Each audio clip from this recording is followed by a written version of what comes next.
welcome back to the Goldmark Gallery. I've got another guest with me this week, Christopher P. Wood, a gallery artist, and a big fan of Mimmo Paladino, whose work we're going to be looking at today. Now, you're high up there in the upper room of the gallery because these are some enormous prints that we're going to be looking at. Quite how they were produced, and the technical process that went into them is phenomenal, and Chris is going to help us look at some of that.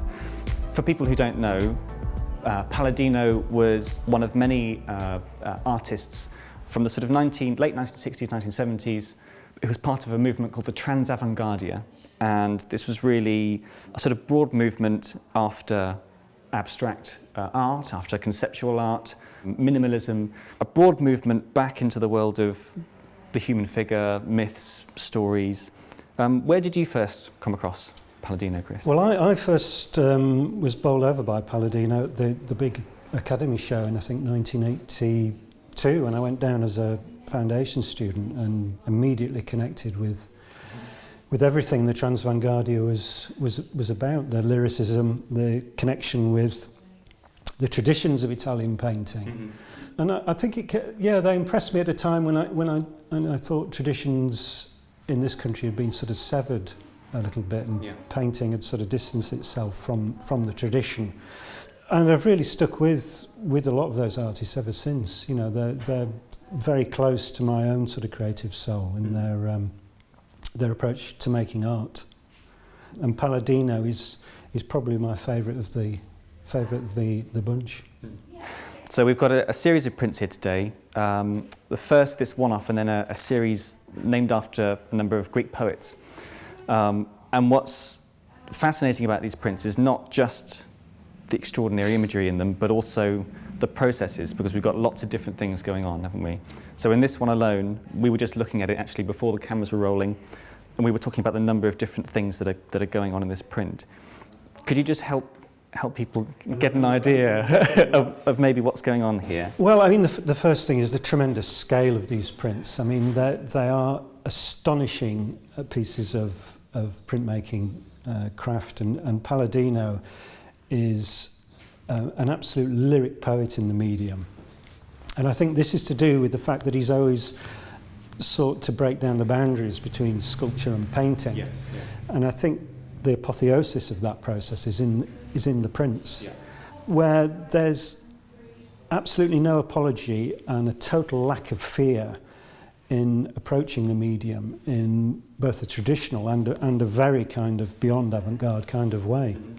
So on a plate like this, which is huge, and we were discussing earlier how you would print something like this.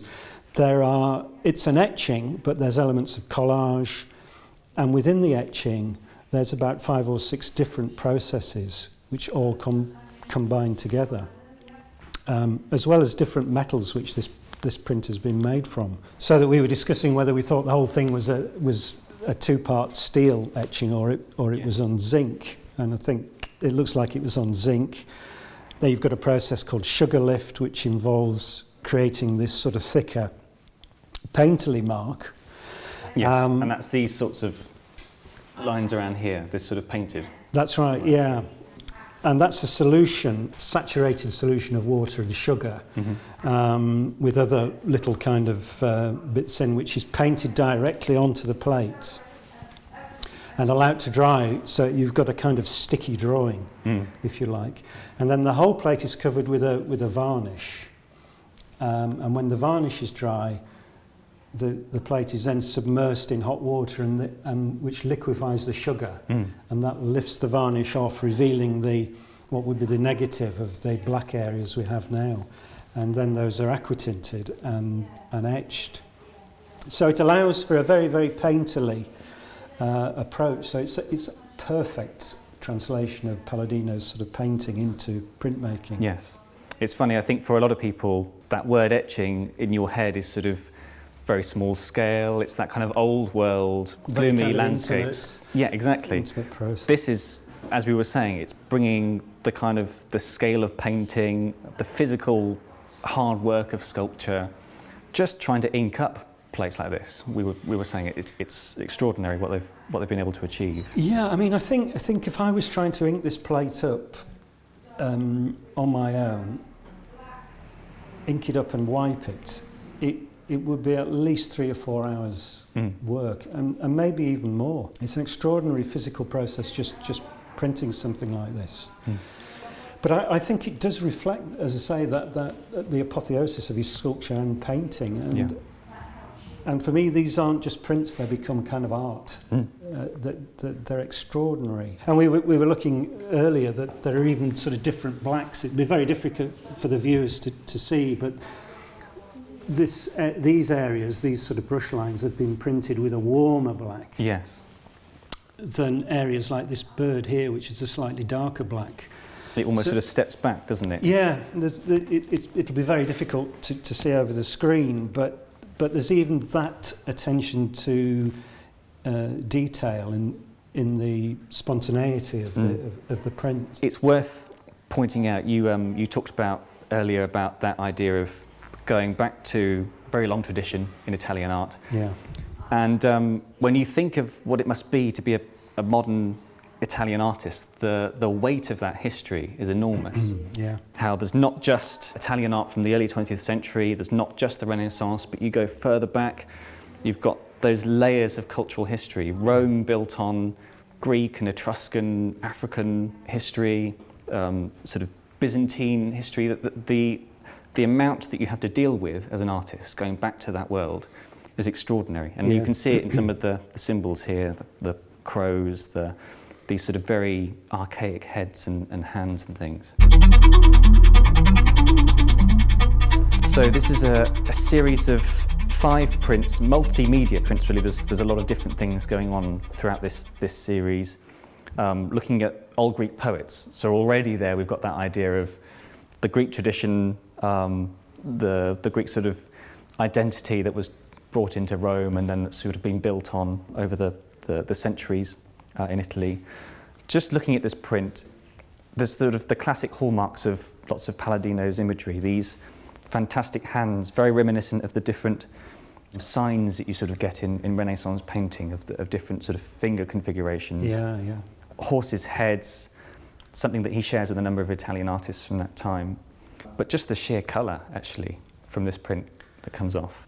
I think a lot of Paladino, it's very simple but strong colour. Yeah. I think in that early part of his career, he did absorb American modernism, didn't he? And there's always a strong sense in Palladino of the influence of colour field. Yes, not just ignoring that. No, yeah. Sort of engaging with that post-war tradition of painting and printmaking. So there's a very sort of active mind, but somebody who's always moving forward, but always sort of referring to the tradition as well. I mean, what's interesting as well in the range of kind of technique, from we've got woodcut, we've got dry point, we've got silk screen, and we've got sort of etched lines. They're all processes which require a certain different kind of consciousness in the artist. Yes. You know, a woodcut is a kind of very different process to an etching or a lino cut, or indeed silk screen. And I think that must very much come from the mixture of materials he uses in sculpture. But also how I think the experience of making these prints really fed into his paintings, because suddenly in his painting you start to get a lot of add-ons, a lot of things added to the surface of the paintings and disruptions in the picture plane. And I think printmaking inspired a lot of that sort of transformation of his painting, particularly in the last 20 years. There's that feeling when you've got those multiple different sort of print mediums, again, the idea of layering that's always there, that layering myths on myths, stories on stories, history on history, but also when you look at each aspect of what print type he's using, it's working with the natural qualities of that as well. Looking at the sort of the sharp, angular lines in that woodcut, it's very much in keeping with what cutting wood's like. Yeah. The scratchiness of these of the dry point hands and the scratchy surface of this print, that wonderful build-up of colour. And they look like hands which could be taken from a series of figures on a great sort of altarpiece. hand signals in Renaissance were specific, weren't the Pope and the various sort of angles of hands were a kind of given vocabulary in religious painting. And you see that in Paladino sort of picking up on that. But also, you know, practically the first images that were ever painted were hands, weren't they? They were sprayed pigment onto cave walls. And there is a sort of sense of that in the way that these hands figure on this sort of very sort of cave-like sort of wall. Yeah, absolutely. Yeah, this sort of the shape, the embossed shape of this plate, it could almost be, you know, a sort of mural window in a palatial villa or something, but also a cave wall. Yeah, or an altarpiece. You know, it's not dissimilar from a lot of altars. So it's again an extraordinary print, and it has that sort of sense of the pagan history as well of the country. He's a kind of master at playing with time, I think, as well.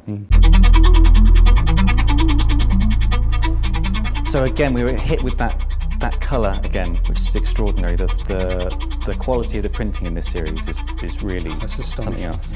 Yeah. One of the things that would be very difficult to pick up on the screen is the texture of these, because the different print mediums that have been used have given lots of different texture, and there's also lots of embossing that's sort of pushed surfaces up and given them these different textures. That's something we'll see a lot in these prints.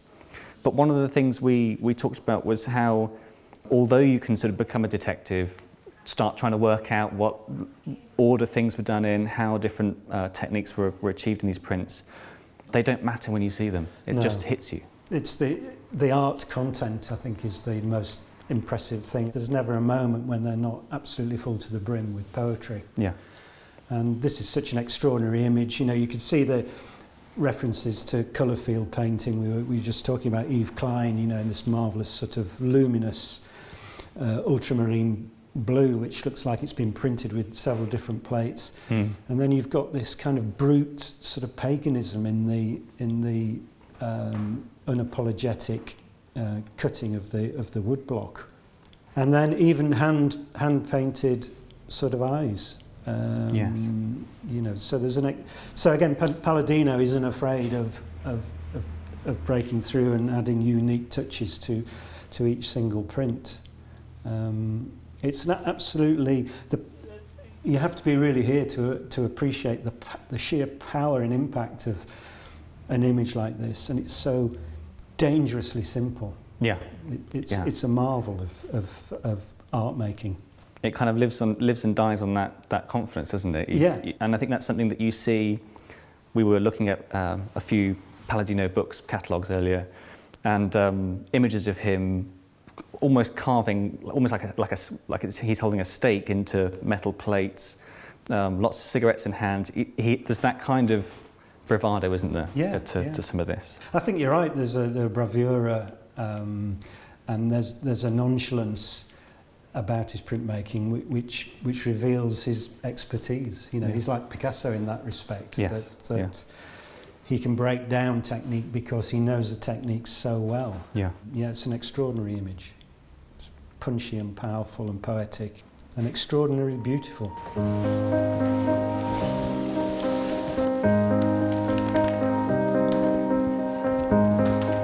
This is one of my very favourites in the suite. We spent, I think, half an hour just talking about exactly what's gone on in this print, because there's so many things happening.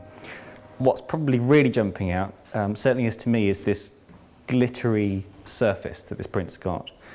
One of the sort of techniques in the printmaker's armoury is to use a powder which is called carborundum, which comes in several different kind of granular forms, from a very fine grain through to a rough grain.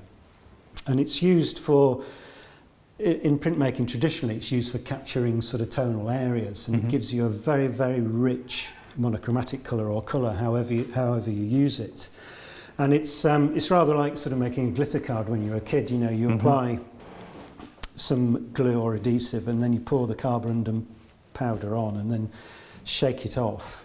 And in the case of this print, we've got a very light carborundum, which I don't know whether you'll be able to pick up on camera. It's sort of sparkling surface of this, rather like, it has this sort of texture like a very, very fine sandpaper. Yes. That's probably the best way to describe it. Yeah, exactly.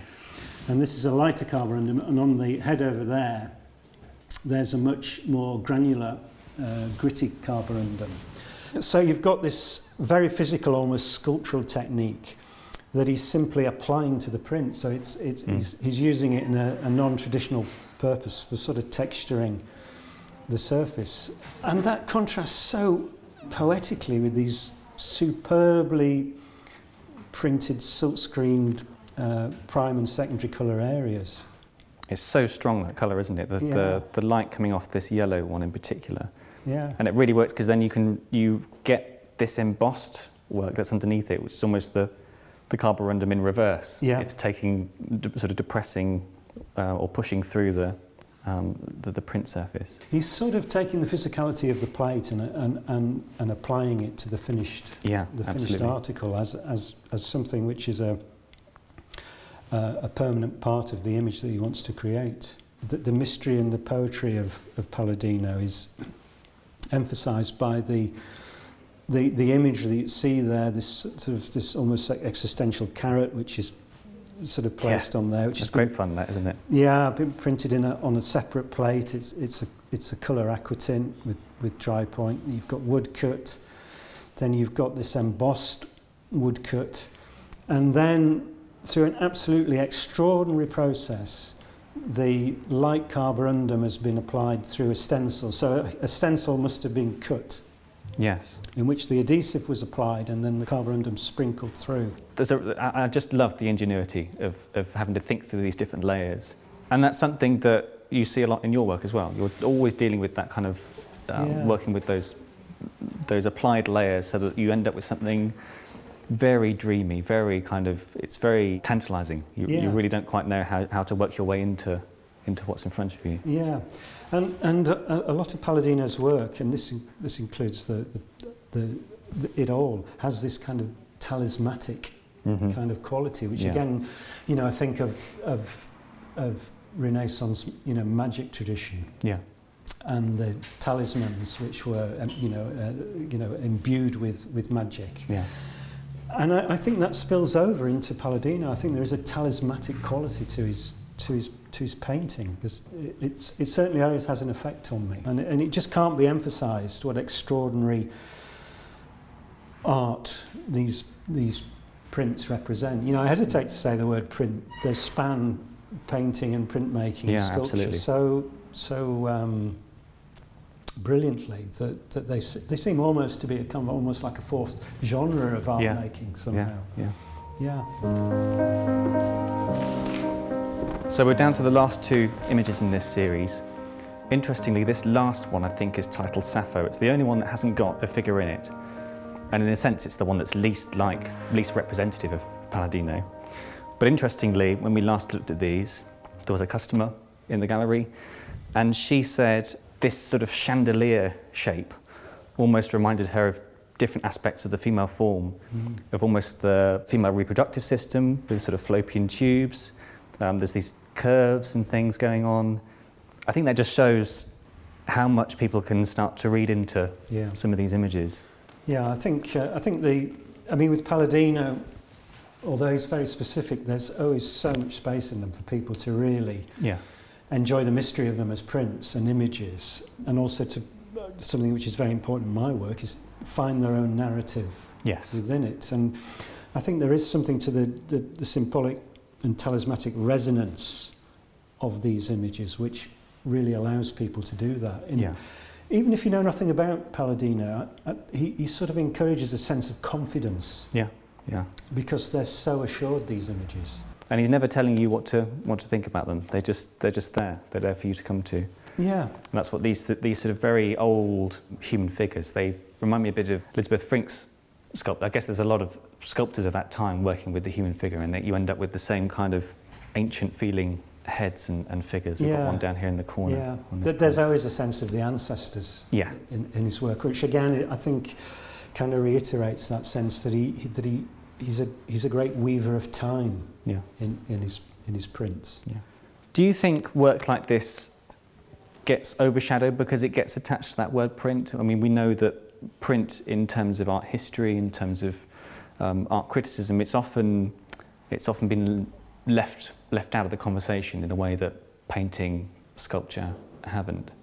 Do you think when you've got an artist like Paladino working with things in so many different ways, so many layered ways, where the word print sort of it doesn't describe what's going on here, do you think that sort of stopped people like him really achieving that kind of mega status with things like this? No, I disagree. I disagree. I mean, I think Paladino has achieved sort of mega status by taking these forms and actually, in a sense, elevating them to the same level as painting and sculpture. And I think it's a funny thing. It's a very post-war sense of printmaking has been the kind of third, yes, less endowed brother than painting and sculpture. But you go back to the etching revival, and the printmakers in this country certainly before the war, there was a sense that etching was regarded in the same way as painting and printmaking. But